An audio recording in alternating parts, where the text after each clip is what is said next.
Welcome to Wednesday. It's the 6th day of April 2022, your Day with the Podcast, brought to you by Cowboy State Daily. Check them out at cowboystatedaily.com or on their Facebook page.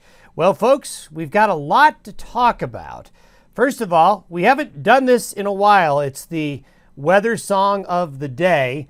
Now, a lot of folks will remember this one from the association. Everyone knows it's Wind Day. So, boy, there's a throwback, but I think that song is quite appropriate to what's going on right now. We like to call it a wind festival when we get into this multiple day event where we just have the winds continuing and continuing. This is what made homesteaders go, well, stir crazy when these winds would just continue. And that's kind of what's going to be driving everybody crazy along and east of the Continental Divide here for another couple of days. So the wind festival continues, high winds. This is going to be really true east of the Continental Divide. For you folks west of the Divide, the wind isn't going to be nearly as bad today. But you get east of the Divide, the wind's going to go on for another 2 days. Wraparound snows, as we talked about yesterday, will continue moving into the Black Hills. So the Black Hills of Wyoming, South Dakota, southeast Montana, far northeastern Wyoming, you're going to get a little bit of snow and a lot of wind with that today. Kind of a little mini weather system up there. We're going to break the weather Friday and Saturday. Now, Friday, it's still going to be breezy in some areas, but it's going to warm up. Today and tomorrow are going to be chilly, but Friday and Saturday, we're going to have a nice little rebound. Friday and Saturday is going to feel a little bit like spring again, but it's short-lived. As early as late Saturday night into Sunday, we're going to see rain showers, snow showers, and even thunderstorms move into the Pacific Northwest and the northern and central Rockies as we start to see the development of a large and slow-moving trough that's going to start to form this weekend, then mature as we get into the early to middle parts of next week. So we're still watching the potential for a developing storm system early to mid next week in this region that could be impactful. It's still too far out to be 100% sure.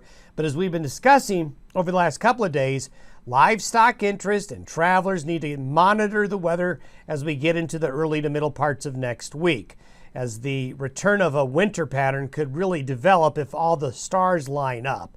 And that's something that we've got to keep an eye on. Here is the low. Look at that beautiful curl. The counterclockwise spin showing that beautiful spin that you get with the low pressure systems when they blow up like this east of the Divide. So we're going to have severe weather and strong thunderstorms and rain out here in the eastern United States, rain and snow into the Great Lakes, and rain and thunder in the middle parts of the Corn Belt there.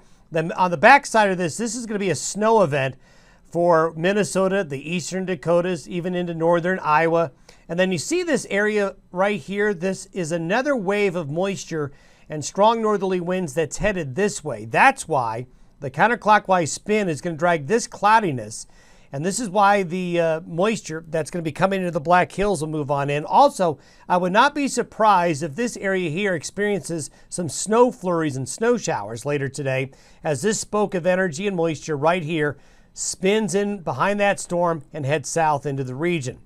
And here you can see it on the 500 millibar chart, that low centered right there. And here's that spoke of energy and moisture that's going to drop south into eastern Montana, northeastern Wyoming later today and tonight, while high pressure builds along the west coast.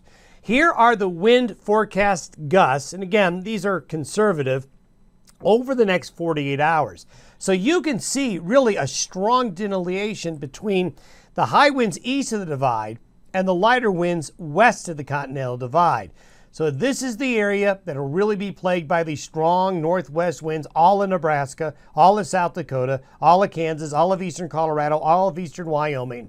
It's just going to howl for another 48 hours, I'm afraid to say. And here's the moisture coming in on that spoke. So this is an area here that's going to have wind, blowing snow, and accumulating snow. A little more snow coming for the bighorns. And here are the snow showers and flurries that may develop today on the back side of the system for parts of eastern Wyoming and western Nebraska. But this is where the heavier moisture is going to be into those areas. This is what the snowfall looks like. So you can see the northern Black Hills there are going to get several inches of snow out of this. As we go ahead into tomorrow and Friday, this is by noon Friday. The upper level low is a slow mover. That's why the winds are going to be persistent even into the day Friday on the backside of the storm. So there'll be a variety of weather from thunderstorms and rain and snow into the Great Lakes and into the middle part of the United States. Then here is the next developing troublemaker for the western United States. This system right here, combined with a building ridge of high pressure, will start to carve out a trough of low pressure in the western United States. This is by Saturday evening. We have a push of a cold front and a trough coming in. So Washington, Oregon, Idaho, Montana, western Wyoming, you're going to see rain showers, snow showers, and I even see the risk of thunderstorms. You see right here the blue and the green. This shows the potential. Basically, what it's doing is forecasting where thunderstorms might develop and where lightning strikes could occur. So by Saturday afternoon, there could be some April showers and thunderstorms developing all the way back even into the Pacific Northwest, even over the Sierra Nevada.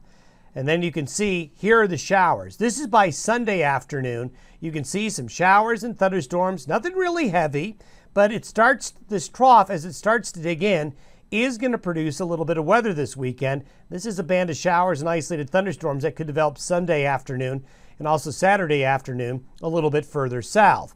Then as we get into noon Monday, we have a low beginning to push into southwestern Idaho towards Utah. As the storm settles into Idaho and into the Great Basin states to the south, notice, and we showed you this earlier, where you get this high pressure ridge in the southeast, you get the high pressure ridge that is into the Gulf of Alaska.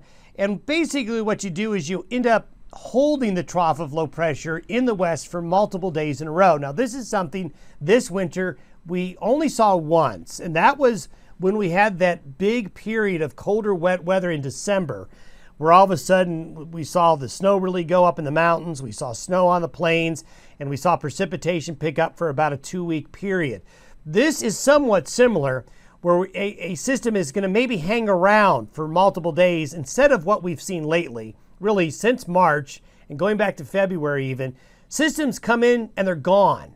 And when that happens, you just don't have an opportunity to get good precipitation. But as you can see, this is by noon Monday and this is by noon Wednesday. What we are having is basically a double-barreled system.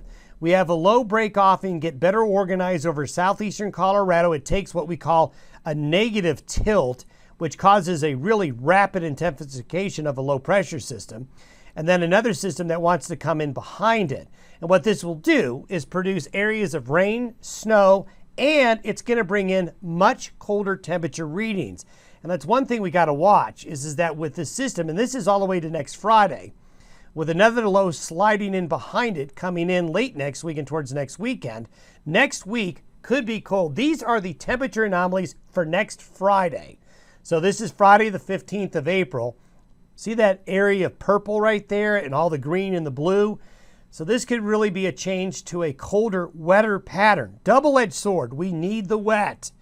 But it's going to be a situation where I think stock growers and travelers are going to be impacted by this storm. But we have a lot of details to sort out before we really can nail down where exactly the storm will track, where the biggest impacts will be. Stay tuned. We'll keep you updated. In the meantime, try not to go crazy in the